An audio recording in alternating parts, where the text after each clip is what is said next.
Ambassador Singh, let me get you to respond to the point that we just heard there from Ina, that, this is a frightening combination for the rest of the world. How do you, for instance, see the U.S. reacting to this? I mean, I'm sure that they will take note of this informal summit that's currently underway. We've spoken at length about this possibility of this co-opetition model between India and China. The concept of Chindia was talked about for several years. People like Jairam Ramesh, coining that term. But do you really believe that that is a real possibility today? Look, what India has been saying is we are looking at a multipolar world. We don't want any new polarities to determine a new Cold War, a new kind of competition. So in a multipolar world, you're looking at India being able to work with various powers. It's also being called multi-alignment rather than non-alignment.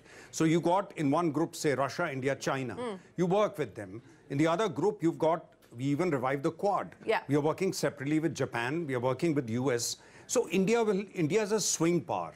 It cannot put all its eggs in one basket. And it'll depend. As it shouldn't. Yeah.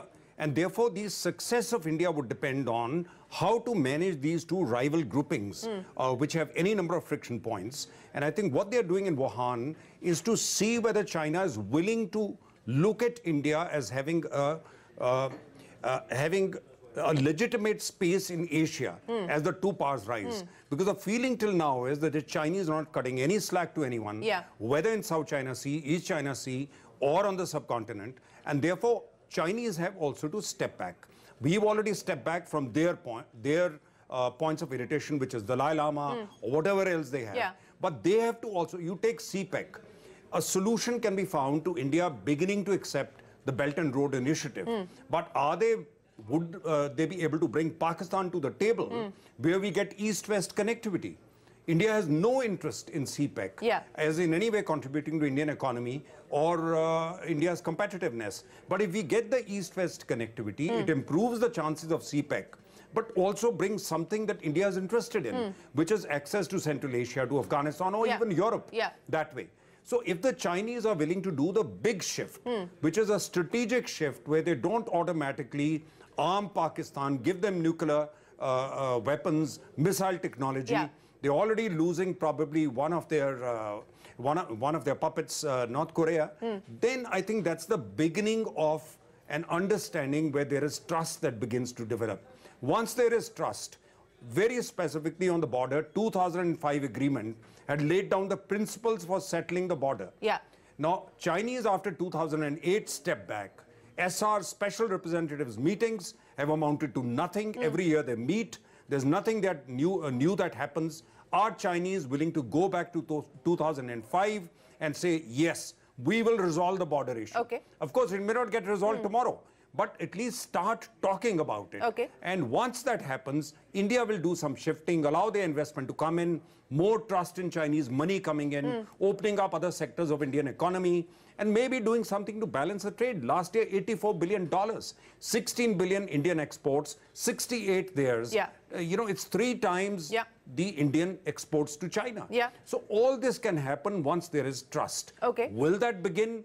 That is what Wuhan is about. Well, that could be what Wuhan is about. Mr. Chakravarti, how confident do you feel about this big shift that Ambassador Singh was talking about the fact that perhaps on some contentious areas we could see a degree of pullback on the part of China? I mean, India, I would imagine, is concerned about China's growing relevance in the subcontinent. Could we see a shift in that equation, perhaps, on trade and investment, an issue that you talked about as well? I mean, what are the points of give and take where you believe that the Chinese would be more willing to concede some ground?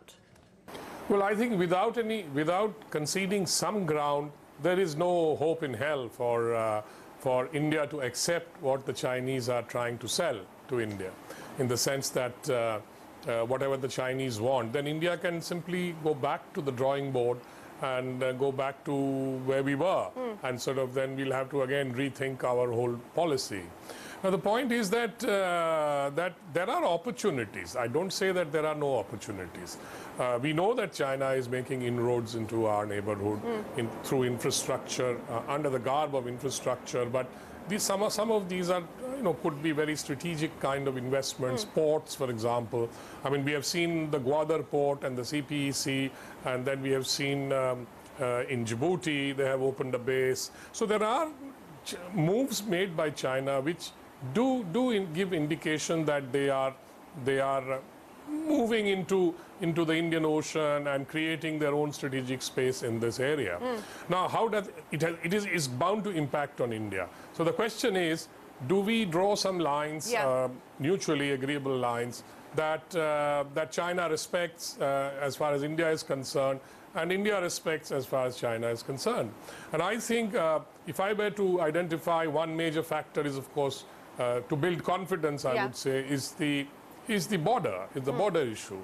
At least some element of progress on the border issue would add to that confidence. Some element of changes in the BRI structure and the way BRI is being handled could also be useful, because India could then consider some aspects of the BRI, infrastructure. India also needs infrastructure. Then, or instead of joining the BRI, India can open up a little more to Chinese investments.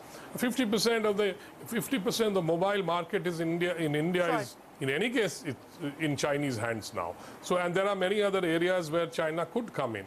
I mean, railways, and China has made remarkable progress, even in technological terms, in many of these areas, and would be useful for them, for us, for our economy, to get into some of the arrangements that with China to build infrastructure. I think infrastructure is a major thing for India, and I think Chinese can contribute to that. But then overall understanding is necessary, because which would of course involve give and take. And I think that which is the point that Ambassador Singh made. That Wuhan needs to be the starting point of creating of Wuhan will have to be studied. Which needs to be the starting point of creating or getting beyond the trust deficit that currently exists. Einar, I'll end by asking you, we've got two historic meets on, the meeting between North Korea and South Korea on the same day as this meeting between Prime Minister Modi and Xi Jinping. What is occupying mind space in China at this point in time?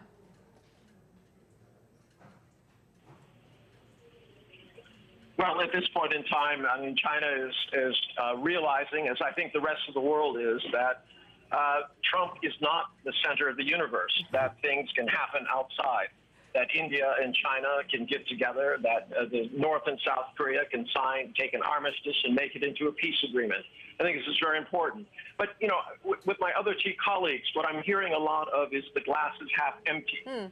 And I think it is time for both countries to look and say that glass is half full. The fact is, it's not a question. China does not have to invest in India. India needs investment. China needs markets.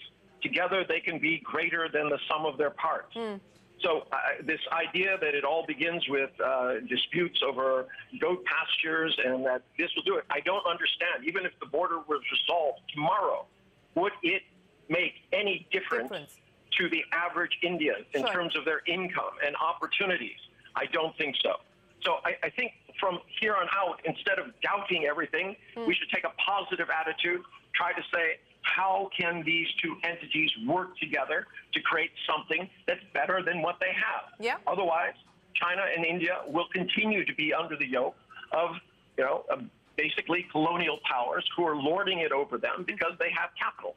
Right? If you want to escape this cycle, it is time to take a fresh look at things and look at the possibilities instead of the past. All right, look at the possibilities instead of the past. That's a good note to end this conversation on. Einar, Ambassador Singh and Mr. Chakravarti, appreciate you joining us here on this CNBC TV 18 special. There is going to be no joint communique or joint statement at the end of this, so we will wait to see what the results are of this historic semi-formal summit in Wuhan. From all of us here, goodbye. Many thanks for watching.